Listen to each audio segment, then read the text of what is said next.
네, 뉴스 속으로를 진행하기에 앞서서 오늘 7시부터 9시까지 2시간에 걸쳐서 진행이 됐던 여론조사의 결과를 말씀드립니다.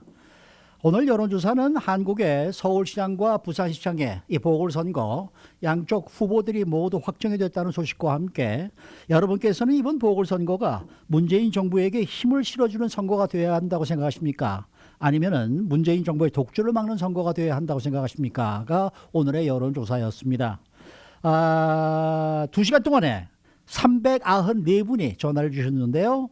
그중에서 이 힘을 실어주기 위해서 여당 후보가 이겨야 된다라고 생각하시는 분은 140명, 140분이 전화를 주셨습니다. 그래서 36%를 차지했고요.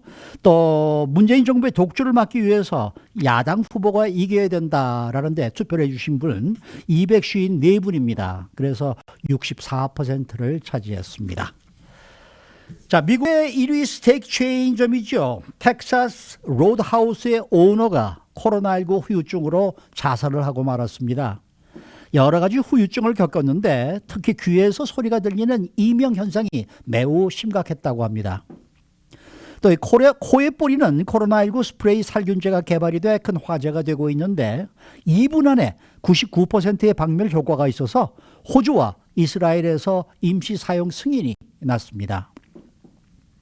이 조 바이든 행정부의 $3 추가 경기 부양안이 곧 추진된다는 소식인데 첨단 인프라에 집중적으로 돈을 투입해 미래 산업 개발에 집중한다는 계획입니다. 오늘은 이런 소식들을 전해드리도록 합니다. 주영석 부장. 안녕하십니까? 네, 이 스테이크 체인으로 유명한 텍사스 로드하우스의 오너가 스스로 목숨을 끊었네요. 네, 그렇습니다. 미국 1위의 스테이크 체인, 한국에도 가 있죠. 이게 전 세계적으로 다 진출해 있는 이 텍사스 로드하우스. 이 텍사스 로드하우스의 오너가 코로나19 후유증으로 최근에 스스로 목숨을 끊은 것으로 드러나서 충격을 주고 있습니다. 또 워싱턴 포스트지가 보도했는데요. 텍사스 로드하우스 오너 켄트 테일러 CEO가 지난 18일, 그러니까 지난주 목요일 날 루이빌에 있는 자신의 소유 부지에서 뭐 목장 같은 그런 땅에서 야외에서 숨진 채 발견됐다고 보도했습니다. 켄트 테일러 CEO의 유가족은 이와 관련해서 어제 공식 성명을 발표했는데 그동안 고인이 코로나19에 감염됐다가 회복된 후에 계속 후유증에 시달려 왔고 특히 극심한 티나이터스, 그러니까 그 이명 현상입니다. 네. 이명 현상으로 고통을 받아오다가 스스로 생을 마감했다고 전했습니다. 올해 65살이었던 켄 테일러 CEO는 코로나19에 감염됐다가 회복됐지만 결국 이 심각한 후유증 때문에 그것을 극복하지 못하고 스스로 생을 마감했습니다. 이 이명증 때문에 고생하는 사람들을 얘기를 많이 들었었거든요. 네. 그런데 이렇게 정말 자살을 할 정도로 이렇게 심각한 그 이명 현상이 있었는 모양이죠. 뭐 겪어보지 않아서 사실 알 수는 글쎄 없는데요. 말이죠. 그러나 뭐 이명은 아니지만 뭐 집이나 뭐 있는데 뭐 어디 공사 현장에서 소리가 계속 웅웅거리고 들리면 굉장히 바더가 되잖아요. 그렇죠. 그런 거 생각하면 사실 어느 정도는 좀 이해할 수 있을 것 같아요. 굉장히 참 삶의 질이 떨어지고 네. 굉장히 좀 고통스러웠을 것 같습니다. 물론 이 이명 현상 하나만 있었던 건 아니겠지만 이 켄 테일러 CEO를 괴롭혔던 코로나19에서 회복되고 나서의 여러 가지 겪었던 후유증 중에서도 이 티나이터스 이명 현상이 결정적으로 생을 마감하게 만든 계기가 됐다고 합니다. 보통 이 이명 현상을 겪는 사람들의 그 사례를 들어보면 크게 아주 윙윙거리거나 귀에서 아니면 종이 울리는 것 같은 소리들이 계속 귀에 들리는 겁니다. 그래서 사람을 아주 급격하게 쇠약하게 만들 수 있는 무서운 질병이라고 하는데요. 네. 이 켄 테일러 CEO가 언제 코로나19에 감염됐는지는 정확치 않지만 유가족들은 최근 들어서 이 코로나19로 보이는 증세들을 그 테일러 CEO가 겪었고 그 중에서도 그 이명 현상이 매우 심각해서 주변에 있는 사람들이 다 알 정도였다고 이렇게 얘기하고 있습니다. 굉장히 고통이 좀 극심했던 것 같고요. 전문가들 얘기를 들어보면 아무 문제가 없는 사람이 코로나19에 감염됐다가 회복되고 나서 이런 현상을 겪기는 좀 쉽지 않고 따라서 아마 이 켄트 테일러 CEO 같은 경우에는 이명 현상 같은 문제가 조금 있었을 수 있다. 근데 그게 이제 심각하지 않은 누구나 가지고 있을 정도 수준인데 코로나19를 겪고 나서 코로나19에 한번 바이러스에 감염됐다가 물론 회복됐다고는 하지만 회복되고 나서 그런 현상이 극대화됐을 가능성이 있다는 얘기입니다. 네. 그래서 지금 이 코로나19로 겪고 난 환자들 케이스를 이렇게 스터디하는 것을 보면 그 몸에 어떤 사소한 그런 기저질환, 그 심각하지 않았던 것 등이 코로나19를 겪고 나서 굉장히 극대화되는 그런 상황이 꽤 많이 지금 보고가 되고 있다고 그래요. 그래서 이번에 켄트 테일러 CEO도 그런 상황 중에 하나가 아니었을까 이런 좀 추측이 나오고 있습니다. 근데 이 정확한 원인을 또 알 수 없기 예. 때문에 치료도 불가능하고 예. 그러다 보니까 이 절망감이 아주 극단적인 선택을 하게 된 게 아닌가 이런 이제 네, 그런 생각이 좀 판단이죠. 듭니다. 그 작년 11월에 발표된 코로나19 관련 연구 결과를 보면요. 코로나19에 감염된 환자들 중에 약 40%가 코로나19 감염 이후 기저질환이 더 악화된 것으로 악화됐다. 나타났습니다. 10명이 걸리면 4명은 상태가 더 안 좋아지는 겁니다. 기저질환이. 그러니까 굉장히 좀 심각하고요. 이 켄트 테일러 CEO 같은 경우는 유가족에 따르면 어린 시절 육상 선수로 활약해서 챔피언회까지 올랐을 정도로 네. 육체적인 강인함이 아주 대단했던 사람인데 그러다 보니까 코로나19 후유증과도 처음에는 당당히 맞서 싸웠는데 하지만 이 코로나19에 감염되고 나서 이명현상이 아주 극대화되고 고통이 격렬해지면서 견딜 수 없는 상황에 이르렀고 결국 이 마지막 선택을 할 수밖에 없었다고 유가족들은 설명했습니다. 이 켄트 테일러 CEO는 이 오너지만 뭐 돈이 많아가지고 돈을 출자해서 스테이크하우스를 세운 게 아니라 본인이 직접 고기를 구우면서 네. 그러니까 직접 스테이크를 요리하면서 비즈니스를 키운 그런 인물입니다. 그래서 지금은 미국을 비롯해서 전 세계에 600개 이상의 가맹점을 가지고 있는 스테이크 레스토랑계의 최대 체인 텍사스 로드하우스를 키워낸 입지전적인 인물인데요. 이 더 워싱턴 포스트는 켄트 테일러 CEO의 고통과 죽음이 이른바 그 코로나19 감염자들 중에 일부가 겪고 있는 이 장기적인 후유증이 얼마나 무서운지를 극명하게 보여주는 생생한 사례 중에 하나다 이렇게 분석했습니다. 그래서 코로나19에서 회복된 사람들 중에 별다른 이상 없이 정상적인 삶을 살아가는 사람들도 있지만 그렇지 않은 사람들도 있다는 얘기죠. 특히 그런 사람들은 아주 후유증이 장기화되기 때문에 계속 몇 달째 뭐 계속 지금 이어지고 있다고 그러는데요. 아직 밝혀진 것이 없는 미지의 영역이기 때문에 굉장히 무섭다고 그럽니다. 그러니까 의학계에서도 왜 코로나19에 걸렸다가 회복이 됐는데 왜 일부 사람들은 이렇게 장기적인 후유증을 겪는지에 대한 답이 없는 거예요. 원인을 알아야 대처를 할 수 있는데 그렇죠. 원인을 못 찾기 때문에 굉장히 좀 이 공포스러운 그런 상황입니다. 그래서 이 코로나19의 그 뭐 퍼센테이지가 높지 않을 수도 있지만 그러나 작년에 감염된 사람들 중에 40%가 기저질환이 더 악화됐다는 점을 감안하면 이거 굉장히 좀 주의해야 될 일이 그러네요. 아닌가 싶고요. 그래서 역시 가장 좋은 방법은 코로나19에 감염되지 않는 것이다. 그렇죠. 이렇게 전문가들은 얘기하고 있습니다. 네. 그런데 최근 들어서 백신 접종이 아주 활발하게 이루어지고 있는데 이 코에 뿌리는 코로나19 살균제가 나온다 이런 소식이에요. 예, 그렇습니다. 코에 뿌리는 방식의 코로나19 살균제가 나오게 되고요. 이미 개발은 다 끝났습니다. 조만간 이스라엘, 호주 등에서 시판될 전망입니다. 로이터 통신이 어제 보도한 내용인데요. 캐나다 업체입니다. 캐나다 바이오 업체. 세노타이즈가 인체에 무해한 산화질소를 이용한 비강 스프레이, 코에다 뿌리는 스프레이, NONS를 개발해서 최근에 이스라엘, 호주 등과 계약을 체결했습니다. 임시 판매 승인을 받았다고 보도했고요. 그래서 이 캐나다 바이오 업체 세노타이즈는 이스라엘 업체와 함께 텔아비브 인근에 공장을 마련하고 올 여름부터 이노비드라는 브랜드로 시판할 예정인 것으로 알려져서 지금 관심을 모으고 있습니다. 근데 이 살균제 제조 회사가 발견 네. 이 효과 보면은 효과는 어때요? 예, 효과가 좀 있는 것 같아요. 상당히 있는 것 같습니다. 캐나다 바이오 업체 이 세노타이즈는 이 제품이 사용을 하면 2분 안에 99%의 바이러스를 사멸시킨다고 지금 주장하고 있습니다. 그래서 뭐 이 말대로라면 대단히 획기적인 거고요. 그러니까 뭐 코로나에 감염된 사람이 이걸 코 쪽에다 뿌리게 되면 99%가 박멸된다고 그러니까 굉장히 그 효과가 있다 이렇게 볼 수 있는데 최근에 영국의 애시포드 세인트 피터스 병원과 함께 진행한 임상 시험에서 이 코로나19 전파를 막거나 증상을 완화하는 효과를 확인했다고 이 캐나다 바이오 업체 세노타이즈 측은 강조했습니다. 그리고 이 세노타이즈 캐나다 업체의 연구를 주도한 사람이 이스라엘 출신의 생화학자 길리 레게브 박사인데 이 길리 레게브 박사는 이 에노비드, 이 곧 출판할 이노비드를 코에 뿌리게 되면 항균성이 매우 뛰어난 산화질소가 비강의 그 코 부근에 그 화학적인 장벽을 형성하는 것이 그 원리다. 이 약품이 그 활동하는 원리다 이렇게 네, 그 네. 설명을 했고요. 그래서 산화질소가 바이러스를 차단하면서 사멸시킨다.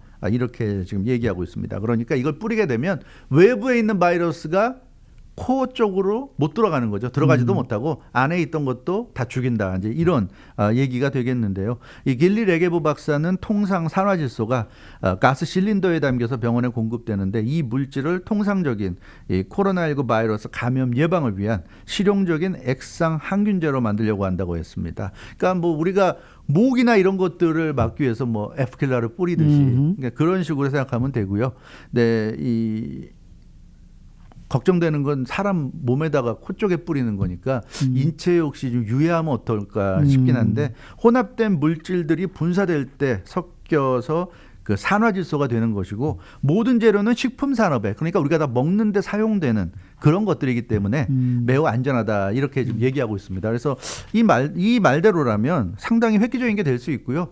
굳이 뭐 주사 안 맞더라도 이렇게 뿌리는 것으로 바이러스를 막을 수 있다 그러면 또 굉장한 게임 체인저가 그렇죠. 될 수 있을 것 같아요. 다만 이제 그 우려되는 것은 이게 뭐 바이러스를 걸리지 않은 사람이 미리 좀 위험한 어떤 장소나 이런 데 가기 전에 미리 뿌리고 가고 뭐 이러면 좀 효과를 낼 수 있을지 모르겠는데 몸 안에 들어가서 비강 부근에만 바이러스가 머물러 있다 그런다면 이걸 뿌려가지고 다 죽일 수 있는데 문제는 몸 안에 들어가서 이미 뭐 몸 깊숙이 들어가 버린다면 또 입으로 호흡하게 되면 또 뭐 이것도 그럴 수도 또 있고요. 아무튼 걱정이 그러니까 될거 몸 아니에요. 깊숙이 들어가면 어허. 이게 뭐 비강 쪽을 아무리 둘러싸고 있다 그래도 그렇죠. 이미 들어간 것까지 다 완벽하게 죽일 수는 없을 수도 있어서 뭐 이 세상에 완벽한 건 없겠죠 물론 없는데 뭐 자세한 좀 효능 이 얘기가 좀 나왔으면 좋겠네요. 예, 예를 들어서 코에 뿌리면은 이게 뭐 몇 시간을 뭐 작용을 한다든지 네네. 뭐 이런 것들이 뭐가 좀 더 자세하게 나왔으면 좋겠네요. 당연히 그 몇 시간 가겠죠. 예, 뭐 뿌리는 게 그 뭐 며칠 갈 수는 없겠고요. 당연히 몇 시간 갈 거고요. 그러니까 계속 뿌려야 될 겁니다. 뿌려야 되는데, 네 어찌됐건 그거라도 나오면 그렇죠. 없는 것보다는 그것만 나왔어도 어딥니까? 없는 것보단 낫겠죠. 그렇죠, 특히 그렇죠. 뭐 위험한 장소, 위험하다는 게 이제 사람 많은 장소에 그렇죠, 가고 이럴 그렇죠. 때는 이런 거를 뭐 뿌리면 본인도 좋고 주변 사람도 그렇죠. 좋을 테니까 뭐 괜찮지 않을까. 글쎄 말이에요. 뭐 그런 느낌은 좀 있는 것 같아요. 네. 자, 지금 1조 9천억 달러 규모의 이 구호 패키지가 통과가 돼 시행이 되고 있는데 네. 벌써 또 이 3조 달러의 추가 경기 부양을 추진해두고 있다는 소식이에요. 그렇죠. 조 바이든 대통령의 경제 분야 측근들이 미국의 경기 회복과 첨단 인프라를 구축하기 위해서 약 3조 달러 규모의 네. 새로운 경기 부양책을 구상하고 있다고 뉴욕타임즈가 어제 보도했습니다. 네. 그래서 관심을 모으고 있는데요. 뉴욕타임즈는 관련 문서들 또 소식통들의 발언을 근거로 해서 보도했습니다. 그러니까 조 바이든 대통령의 보좌진이 3조 달러 규모의 별도의 법안 2개를 이번 주 안에 조 바이든 대통령에게 보고할 예정이라고 전했습니다. 조 바이든 대통령은 이미 이달 초에 1조 9천억 달러 그렇죠. 규모의 코로나19 경기 부양 법안에 서명했는데요. 근데 뭐 그거 갖고 사실 좀 효과가 미미하다. 조 바이든 대통령이 후보 시절에 공약했던 장기적인 경제 문제 해결에는 역부족이라고 생각하기 때문에 더 많은 액수로 공격적인 지출을 한다는 게 핵심인데요. 사실 그렇지 않습니까? 미국에 살면서 1,400달러 1인당 뭐 도움이 될 수는 있지만 그거 1,400달러 한 번씩 준다고 해서 그게 뭐 얼마나 도움이 되겠어요? 이게 경제가 어려운데. 그러니까 이거는 지속적으로 좀 돼야 된다. 그래서 한메트 특파원도 보도했듯이 매달 2,000달러씩 지불해야 된다. 이 경제 위기가 끝날 때까지 그런 얘기가 나오는 것도 같은 맥락입니다. 일시적으로 일회성으로 한번 뭐 그게 2,000달러가 되건 1,000달러가 되건 준다는 거는 사실 큰 의미는 없는 거거든요. 지속적으로 줘서 경제 위기가 끝날 때까지 사람들이 안정적으로 지출할 수 있게 해줘야 된다. 이제 그런 맥락에서 이해하면 될 것 같습니다. 네. 그러면은 지금 그 구체적으로 3조 달러가 어떻게 쓰이는지 좀 얘기는 나와 있어요. 네, 나왔어요. 그래서 그 제조업 투자를 지원하고 기후 변화에 대응해서 탄소 배출을 줄이고 뭐 이런 목표 등이 담겨 있는데 사회 기반 시설이죠. 인프라를 개선하고 청정 에너지를 구축하고 5G 통신 같은 미래의 고도 성장 산업 개발에 집중적으로 투자한다는 방침입니다. 그래서 예를 들어서 뭐 지방의 브로드밴드, 광대역을 구축한다는 구상도 담겼고요. 한국에 비하면 미국은 아직도 이 광대역 같은 게 좀 부족하잖아요. 좀 부족하죠. 미국의 넓은 땅덩어리나 인구수에 비하면 부족한데 이걸 더 구축한다는 얘기고요. 그래서 이 뉴욕타임즈가 공개한 이 조 바이든 대통령 측근들이 작성한 이 문서, 이번 주 안에 보고한다는 문서에 따르면 도로, 철도, 교량, 항만, 전기차 충전소 건설 등에만 거의 1조 달러에 달하는 금액이 배정될 것으로 보입니다. 그래서 그 조 바이든 대통령 캠프가 대선 기간 동안에 광범위한 투자를 바탕으로 해서 제조업, 선진기술 분야 등에 투자하면 일자리가 500만 개 정도가 창출될 것으로 전망했는데 네. 그런 어떤 일환이 될 것으로 보이고요. 또 인적 인프라로 불리는 복지 프로그램도 부양책 안에 포함된 것으로 나타났습니다.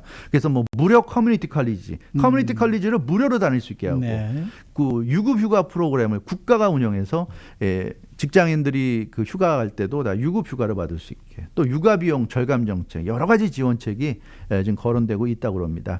특히 그 여성들의 노동시장 참여를 늘릴 수 있도록 일과 육아의 균형을 유지하도록 함으로써, 그러니까 아이가 있으면 네, 여성들이 네, 보통 네. 희생을 많이 하잖아요. 네, 네. 근데 그걸 이제 육아로부터 좀 해방돼서 여성들이 더 일할 수 있도록, 그래서 그런 부분에 더 지출을 많이 할 것으로 예상된다고 뭐, 뉴욕타임즈가 전했습니다. 공화당은 뭐 당연히 또 네. 반대를 할 것이고 네. 민주당 내에서도 조금 네. 얘기가 있지 않을까요? 네, 그렇죠. 그 공화당은 좀 반대할 것 같아요. 네. 그 조 바이든 대통령이 현재 21%인 법인세율을 더 인상하고, 그리고 다국적 기업이 해외에서 벌어들인 소득에 대해서는 미국에서 더 많은 세금을 내도록 하는 방안을 이제 논의해 왔는데 공화당이 좀 찬성하지 않았는데 네. 그러다 보니까 결국 민주당만의 힘으로 통과시켜야 될 것 같습니다. 그런데 이제 민주당 내에서도 지역구 사정에 따라서 반대하는 사람이 있겠죠. 진보 지역이 아니라 중도 경합 지역이나 이런 지역에 있는 민주당 특히 상원 의원들 경우에는 3조 달러 추진에 반대할 가능성이 있습니다. 또 1조 9천억 달러만 해도 천문학적인 금액인데 여기에 3조 달러를 추가하는 것에 대해서 찬성을 하지 않을 가능성도 있죠. 네, 왜냐하면 이미 시중에 많은 돈이 풀렸는데 3조 달러 추가로 풀면 너무 과한 돈이 풀리면서 인플레이션이 발생할 수밖에 없다. 이제 이런 얘기인데, 근데 여기에 대해서는 뭐 민주당 내에서는 좀 의지가 단호한 것 같습니다.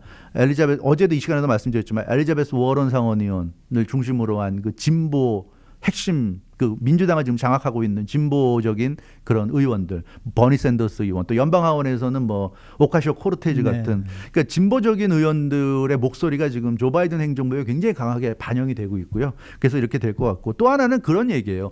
인플레이션 우려하고 있는데 왜 이렇게 일반인들에 대해서 지원하는 거에 대해서 딴지를 많이 거느냐. 예전에 금융위기 사태 이럴 때 은행들이 다 방에 나자빠질 때 우리가 구제금융하지 않았습니까?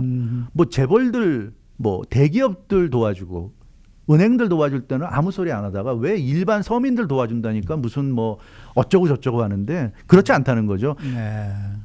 지원 대상만 달라졌다는 거예요. 예전 같으면 기업들을 지원하고 은행들을 지원해서 낙수 효과, 그런 데서 돈이 풀리고 그런 데서 사람들을 하여하고 이러면 그게 간접적으로 결국 일반 시민들에게도 긍정적인 영향을 미친다는 게 대체적인 그런 분위기였고요. 그렇게 지원이 이루어졌는데 해보니까 소용이 없었어요. 은행들이 돈 받아서 그냥 자기들 그냥 쓰지 않고, 그렇죠. 기업들도 마찬가지고 그렇다고 고용 늘리지도 않았고, 그러니까 이제는 기업들이나 은행들한테 주는 게 아니라 직접 사람들한테 준다는 거예요. 물론 사람들도 뭐 여유가 있으면 저축할 수도 있겠지만 대부분은 이런 돈 받으면 소비에 나설 겁니다.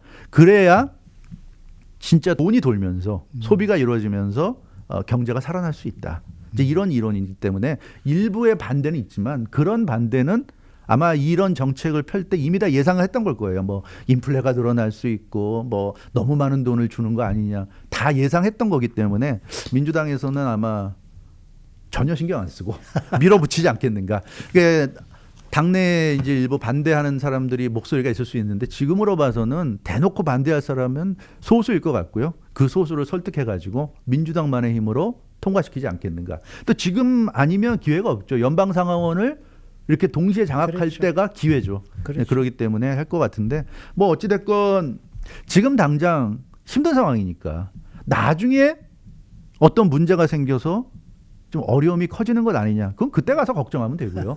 지금 어려워서 지금 죽게 생겼는데 나중에 문제 될 걸 왜 지금 걱정하느냐. 지금은 죽을 거 살려라. 이런 얘기가 될 것 같습니다. 알겠습니다. 수고 많으셨습니다. 주영수 국장이었습니다.